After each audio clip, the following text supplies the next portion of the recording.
মাদক চোর ছিনতাই ইফটিজিংয়ের বিরুদ্ধে প্রতিরোধ গড়ে তোলার উদ্দেশ্যে ময়মনসিংহ সদর উপজেলার ৭ নং চরনীলক্ষিয়া ইউনিয়নের রাজগঞ্জ সাহেব কাচারি বাজারে বিট পুলিশিং সভা করেছে কোতোয়ালি মডেল থানা পুলিশ।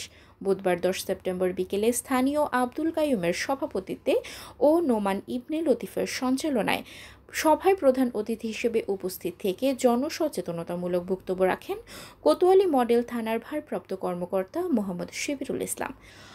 সভায় স্বাগত বক্তব্য রাখেন কোতোয়ালি মডেল থানার পুলিশ পরিদর্শক মোহাম্মদ সাইফুল ইসলাম। এ সময় দৈনিক নতুন সময় পত্রিকার ময়মনসিংহ ব্যুরো চিফ মোহাম্মদ মাইনুদ্দিন উজ্জ্বল, যুবদল নেতা মহসিন আলম, আব্দুল কাদের প্রমুখ বক্তব্য রাখেন।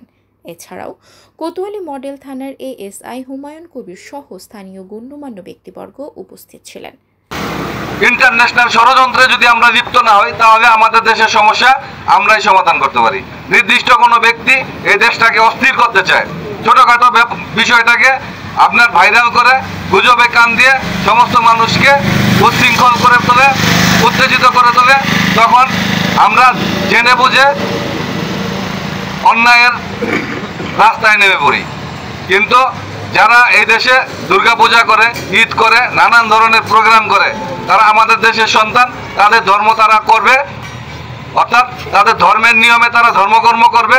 আমাদের রাষ্ট্রীয়ভাবে সাংবিধানিক যেভাবে সমস্ত ধর্মকর্ম করার আপনার নিয়ম নীতি রয়েছে, সেই বিষয়গুলোকে কিন্তু তাদের ওইভাবে পালন করতে দেওয়া এবং তাদেরকে সহযোগিতা করা, এই বিষয়গুলো আগে আসতে হবে। পূজা মণ্ডপে আমরা অনেক সময় যে উচ্ছৃঙ্খল আচরণ করি, সেটা কখনোই করা যাবে না।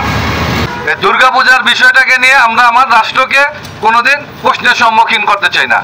আপনার এই এলাকায় যে কটা পূজা মণ্ডপ আছে, আমাদের সনাতন ধর্মাবলম্বী যে সমস্ত ভাইয়ের আছে, তাদেরকে আমরা সহযোগিতা করতে চাই। প্রত্যেকটা পূজা মণ্ডপের আশেপাশে দলমত নির্বিশেষে আইন শৃঙ্খলা স্বাভাবিক রাখার একটা কমিটি থাকবে। ওই কমিটি যে কোনো পরিস্থিতিতে যে ধর্মের লোকজনই হোক, যারা অপরাধ করবে তাদেরকে আমরা অপরাধী হিসাবে চিহ্নিত করব।